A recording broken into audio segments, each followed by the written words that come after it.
አሁን ነገሮች እየተለዋወጡ ምናምን ሲመጡ ኢትዮጵያውያንም ይህንን ቃል አምነው ተቀብለውታል። ጦርነቱ እየተባባሰ ምን ስንል ፕሬዝዳንት መንግስቱ ኃይለማርያም የስራ ጉብኝት የሚያደርግ በመምሰል ወደ ዚምባብዌ መኮብለሉን አንድ የመንግስት ምክር ቤት ቃል አቀባይ ገለጸ። ሶስታችን በሄሊኮፕተር ዞረን ያንን ቦታ የመረጥነው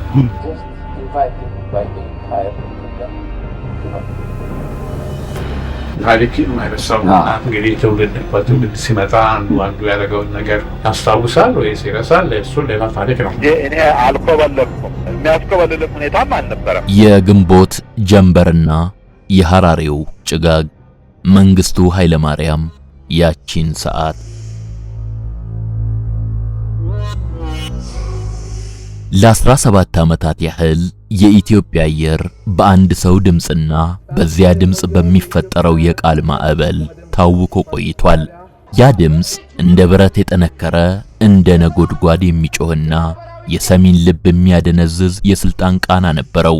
ፕሬዝዳንት መንግስቱ ኃይለማርያም አደባባይ ወጥተው ግራ እጃቸውን ወደ ሰማይ ሰቅለውና አይኖቻቸውን በቁጣ አጉረጥርጠው በሚናገሩበት ቅጽበት ምድሪቱ የምትናወጥ ትመስል ነበር። ደከመች ሰለቸኝ ሳይል ለእናት ሀገሩ አንድነት፣ ለኢትዮጵያ ሕዝብ ማህበራዊ ደህንነት፣ አብዮታዊት እናት ሀገር ወይም ሞት የሚለው መፈክራቸው ተራራን የሚያንቀሳቅስ የሚሊዮኖችን ስሜት እንደ ባህር ሞገድ የሚያናውጽ ኃይል ነበረው። ቃል ሲገቡም ስለ እናት ሀገሬ ፍቅርና ስለ ሕዝቤ ነጻነት እስከ መጨረሻው የደም ጠብታ ድረስ እዋጋለሁ፣ የአዲስ አበባ ጎዳናዎች በወንበዴ እጅ ከሚወድቁ የኔ ደም በላያቸው ላይ ፎለል ብሎ ይፍሰስ በሚል ጽኑና የማያወላውል የሚመስል ኪዳን ነበር። ይህ ቃል በሬዲዮ በጋዜጣና በቴሌቪዥን መስኮት በየቀኑ እየተደጋገመ በሕዝቡ አእምሮ ውስጥ እንደማይናወጽ መቅደስ ተገንብቶም ነበር። ኢትዮጵያውያንም ይህንን ቃል አምነው ተቀብለውታል። ወጣቶች ሳይቀር በዚያ የቃል ማዕበል ተገፋፍተው መሪው ካለ ሀገር ተስፋ አላት በሚል ተስፋ ሕይወታቸውን ገብረዋል። ሚሊዮኖች በዚህ መልክ በየጠረፉና በየበረሃው ቢወድቁም መሪው በቤተ መንግስታቸው ሆነው የቆራጥነት መዝሙራቸውን ማንጎራጎራቸውን አላቋረጡም ነበር። በዚህም ቃላቸው እንደ ሰንሰለት መላውን ሕዝብ አስሮ አብሮ እንዲቆም አደረገው። ይሁን እንጂ ያ የቃል ማዕበል ውስጡ ባዶ መሆኑን፣ ከንግግር ጀርባ የሚሸሸግ የፍርሃትና የተስፋ መቁረጥ ድባብ መኖሩን ማንም አልጠረጠረም። መሪው እስከ መጨረሻዋ ህቅታዬ እታገላለሁ ሲሉ ሕዝቡም የመጨረሻ እስትንፋሱን አብሮ ለመስጠት ተዘጋጅቶ ነበር። ዳሩ ግን ታሪክ ለቃላት ብቻ የምትገዛ አልነበረችም። ከንግግሮቹ ጩኸት በስተጀርባ የታሪክ አውሎ ንፋስ እየተነሳ መሆኑንና ያ የቃል ማዕበል በመጨረሻም ወደ ዝምታ ገደል እንደሚወረወር ቀድሞ የገመተ አልነበረም። የመንግስቱ ኃይለማርያም የአመራር ዘመን በቃላት የተገነባ ታላቅ ቤተ መንግስት ይመስል ነበር ቢባል ግነት የለውም። እያንዳንዱ ንግግር አዲስ ተስፋን የሚዘራ፣ እያንዳንዱ መፈክር ደግሞ የጠላትን ልብ የሚያሸብር ሆኖ ቢቀርብም በሂደት ግን ቃሉና ተግባሩ መጋጨት ጀመሩ። መሪው የሚገቡት ቃል ከእውነታው ዓለም ጋር እየተጣላ፣ ሕዝቡም በቃላቱ ብዛት እየደነዘዘ መጣ። ይህ የቃል ማዕበል ግንቦት 13 ቀን 1983 ዓመተ ምህረት ላይ ከታላቅ ድንጋጤ ጋር እስኪጋጭ ድረስ እንደ ጽኑ መሰረት ተቆጥሮም ነበር።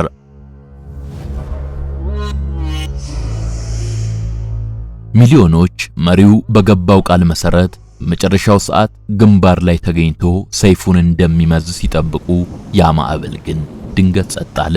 የቃላት ብዛት የፍርሃትን ድምፅ መሸፈን ባቃተው በዚያ ዕለት በኢትዮጵያ ታሪክ የቃል ኪዳን መፍረስ መጀመሪያም ሆኖ ተመዘገበ።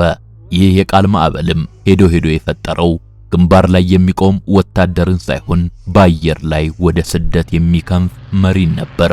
እነኛ ሁሉ ንግግሮችም የሐራሬውን ጸጥታ ለመሸፈን የተደረጉ ቅድመ ዝግጅቶች ነበሩ። ሚሊዮኖች ኢትዮጵያ ትቅደም የሚለውን ቃል ሲያስተጋቡ፣ መሪው ግን በልባቸው እኔ ልቅደም የሚል ሌላ ድምጽ እያዳመጡ እንደነበር የታወቀው በዚያች ዕለት ነበር።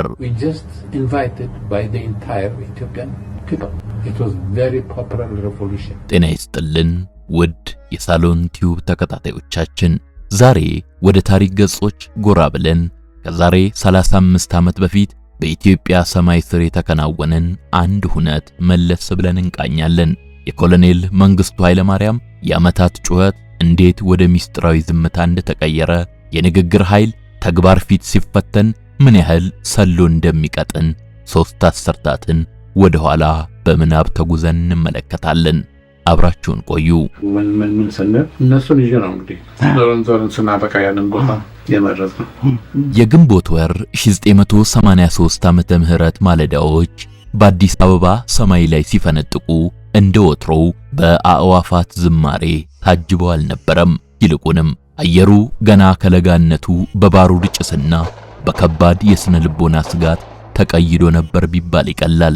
ለ17 ዓመታት የሀገሪቱን የስልጣን ማማ በብረት መዳፍ ተቆጣጥሮ የነበረው የደርግ መንግስት አሁን እንደ ሸክላ በየማዕዘኑ እየተሰነጣጠቀ መሆኑ በግልጽ ይታያል። በሰሜን ግንባር የነበሩት ታላላቅ የጦር ክፍሎች አንድ በአንድ ሲፈቱ አዲስ አበባ የገባው መርዶ በታፈነ የዝምታ ድባብ ውስጥ የሚነበብ ነበር። ፕሬዝዳንት መንግስቱ ኃይለማርያም በታላቁ ቤተ መንግስት ቢሮአቸው ውስጥ ሆነው የካርታ ሰሌዳዎችን ሲመለከቱ ቀያዩ ምልክቶቹ ማለትም የጠላት ይዞታዎች ወደ መሃል ሀገር በፈጣን እርምጃ እየተጠጉ መምጣታቸውን አስተውለዋል። ኢትዮጵያ ወይም ሞት የሚለው መፈክር በየግድግዳው ላይ ቢለጠፍም በቤተ መንግስቱ ኮሪደሮች ላይ የሚሰማው ግን የጀግንነት የጫማ ኮቴ ሳይሆን የጥርጣሬና የሹክሹክታ ድምጽ ነበር። ታማኝ የተባሉ ጀነራሎች ሳይቀሩ አይን ለአይን መጋጠም አቁመዋል። ሶቪየት ህብረት የርዕዮተ ዓለም አባትነት አክትሞ የሞስኮ ድጋፍ እንደ በረዶ መቅለጡን ተከትሎ የኢትዮጵያ ሰራዊት ብቸኝነትና የሞራል ስብራት ውስጥ ገብቷል። ፕሬዝዳንቱ በየመድረኩ እስከ መጨረሻው እስትንፋስ ድረስ ከወንበዴ ጋር እጋፈጣለሁ የሚለውን ቃል ሲደግሙት ህዝቡም ይህን ቃል እንደ ጽኑ አለት አምኖት ነበር። ሆኖም ግን ያ ቃል በቢሮ ግድግዳዎች ውስጥ ካለው የሽንፈት ሽታ ጋር እየተፋለመ መሆኑን የሚያውቁት በጣት የሚቆጠሩ የቅርብ ሰዎች ብቻ ነበሩ።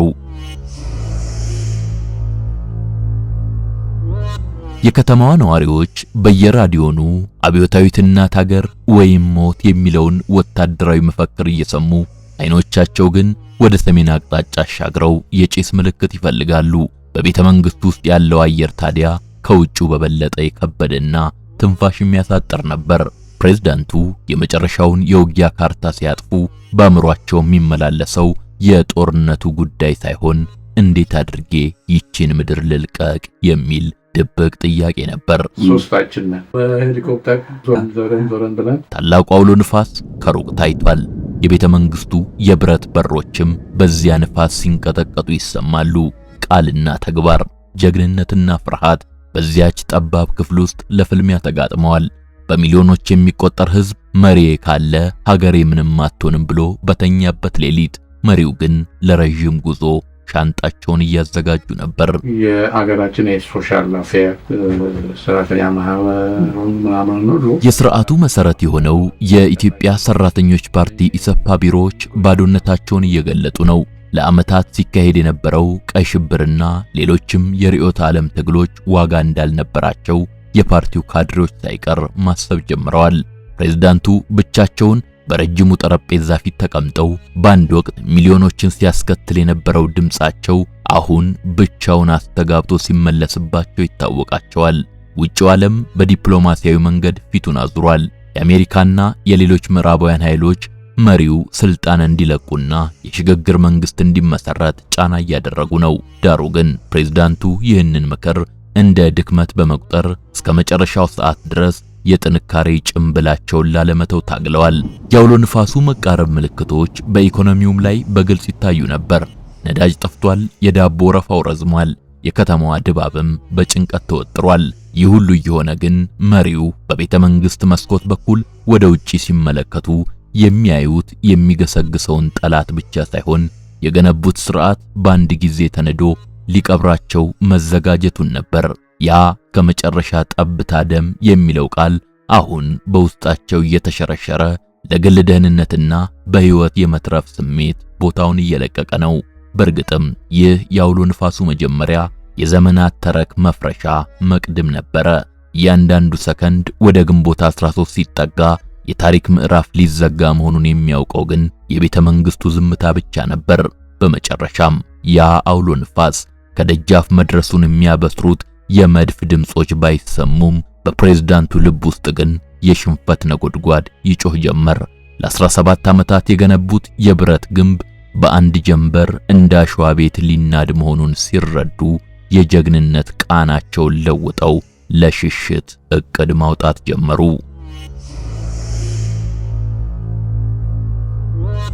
ግንቦት 13 ቀን 1983 ዓመተ ምህረት የአዲስ አበባ ማለዳ እንደ ወትሮው በለሰለሰ የጠዋት ብርሃን ሳይሆን በከበደና ትንፋሽ በሚያሳጥር ጭጋግ የተጀመረ ይመስል ነበር።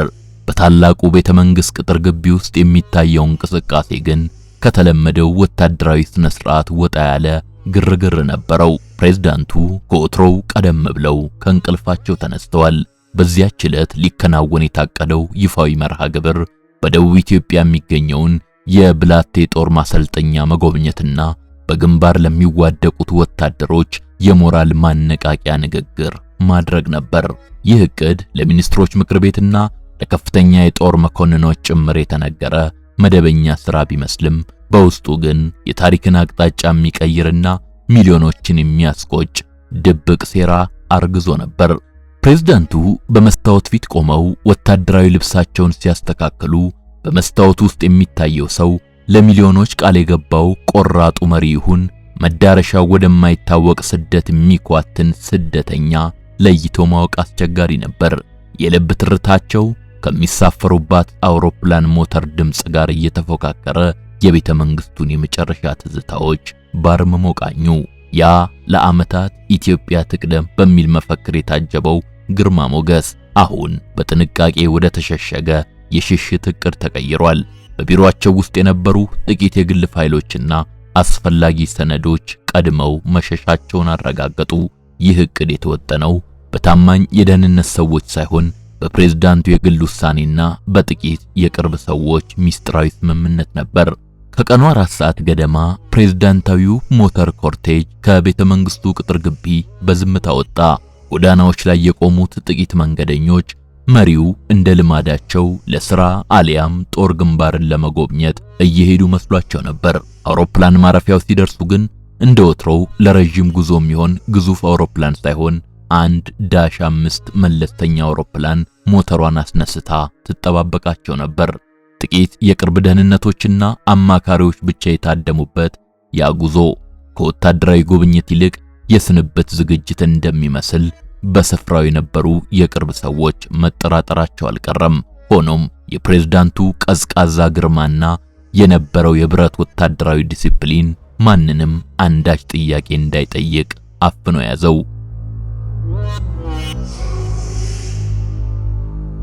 ወደ አውሮፕላኗ ደረጃዎች ሲያቀኑ ፕሬዝዳንቱ ለአፍታ ቆም ብለው ወደ አዲስ አበባ ሰማይ ተመለከቱ። ያ ሰማይ ለ17 ዓመታት አብዮታዊት እናት አገር ወይም ሞት የሚለውን መፈክራቸውን ያስተጋባ የተዋጊ ሚግ ጀቶቻቸው ድምጽ ያጓራበት የነበረ ሰማይ ነበር። አሁን ግን ያ ሰማይ ባዕድ የሆነባቸው ይመስላል። አውሮፕላናቸው ውስጥ ገብተው መቀመጫቸው ላይ ሲያርፉ የደህንነት ሹሞቻቸውና አብራሪው የተሰጣቸው መመሪያ ወደ ብላቴ የሚል ቢሆንም አውሮፕላኑ ከአየር ክልል እንደወጣ የሚሰጠው ትዕዛዝ ግን ወደ ናይሮቢ የሚል ነበር።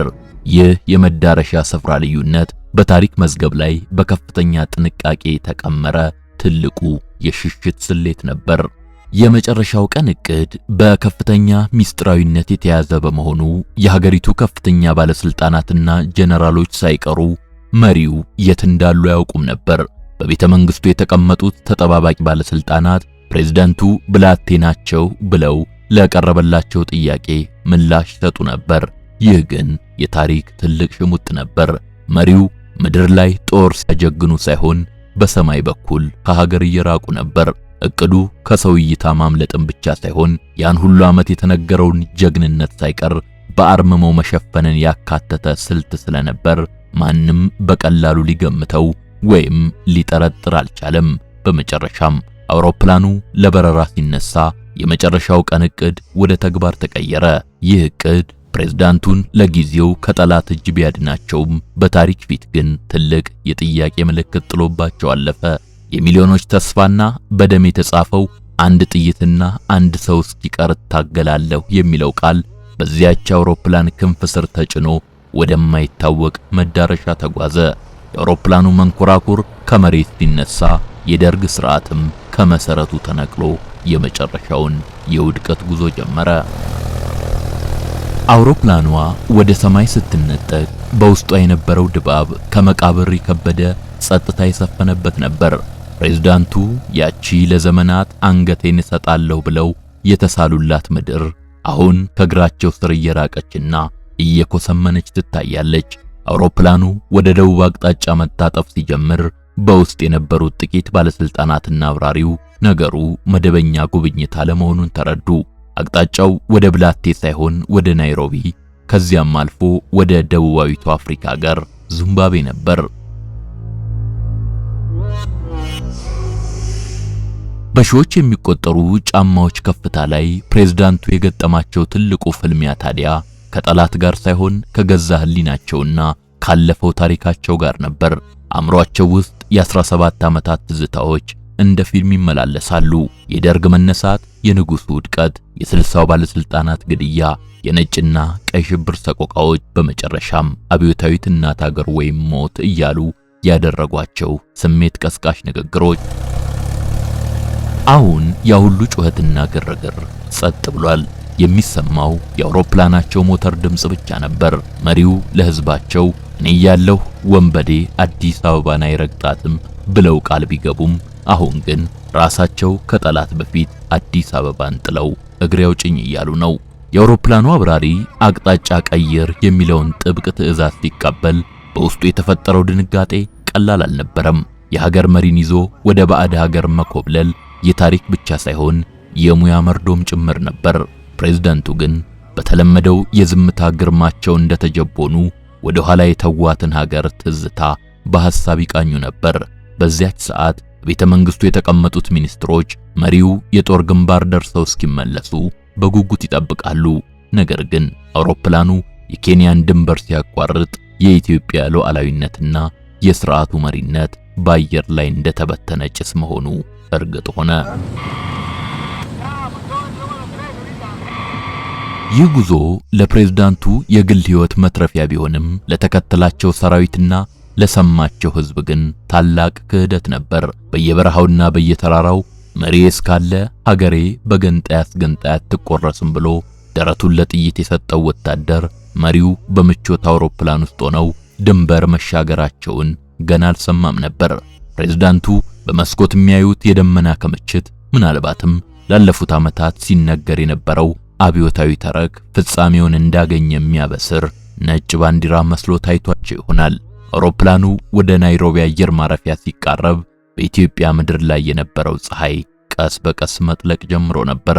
ያ ስደትም በታሪክ መዝገብ መሪው ከገዛ ቃላቸው ይልቅ ለሕይወታቸው ቅድሚያ የሰጡበት ክስተት ተብሎ ተመዘገበ። ታሪክ የማይረሳው ነገር እንግዲህ ትውልድ ሲመጣ አንዱ ያደረገውን ነገር ያስታውሳል ወይስ ይረሳል? እሱ ሌላ ታሪክ ነው።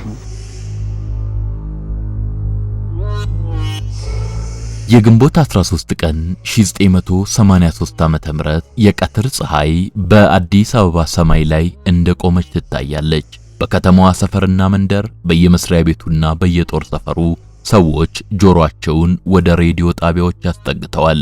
ህዝቡ የሚጠብቀው ጠላትን ድል አድርገናል የሚል የድል ብስራት ወይም መሪው ከግንባር የላኩትን የቆራጥነት መልእክት ነበር።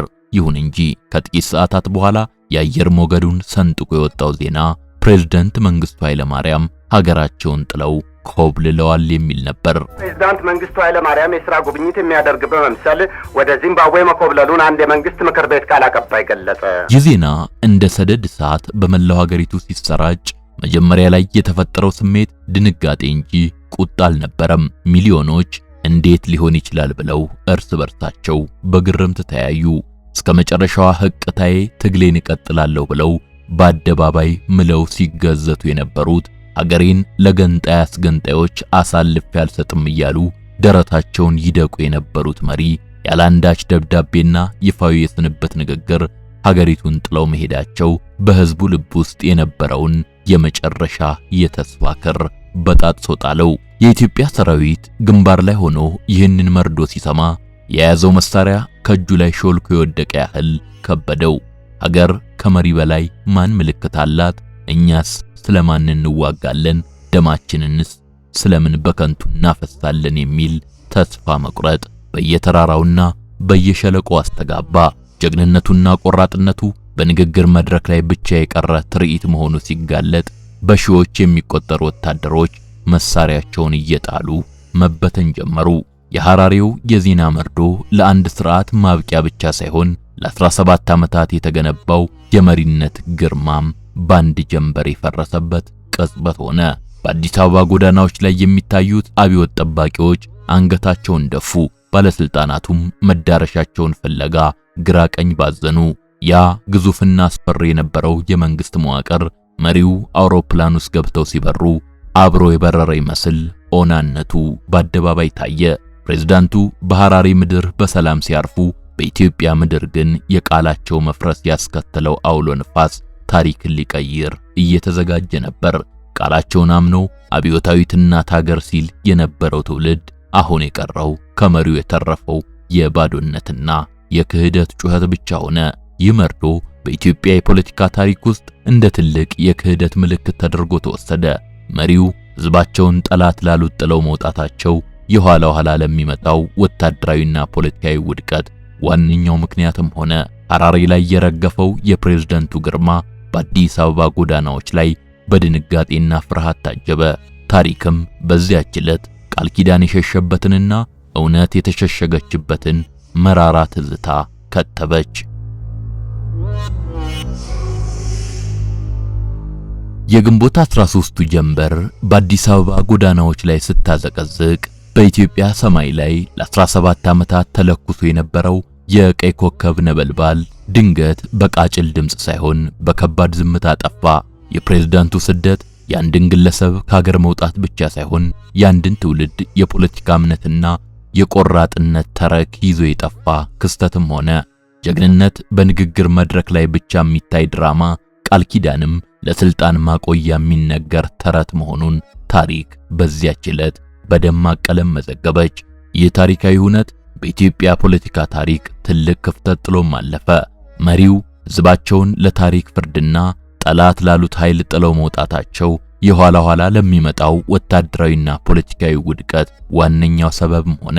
ዛሬም ድረስ ግንቦት 13 ሲታወስ ስለ አንድ መሪ ስደት ብቻ ሳይሆን ስለ ቃልና ቃል አባይነት ብዙ አንስቶ ብዙ መጣል ግዴታ ሆነ። ያ የፕሬዝዳንቱ ጉዞም ከአዲስ አበባ ቤተ መንግስት እስከ ሐራሬው ቪላ የአምባገነንነትን መጨረሻ ብቻ ሳይሆን የመሪዎች ቃል በፈተና ወቅት ምን ያህል ሊቀጥን እንደሚችል ማሳያ ሆኖ ይነገራል፣ ይዘከራል። አበቃን።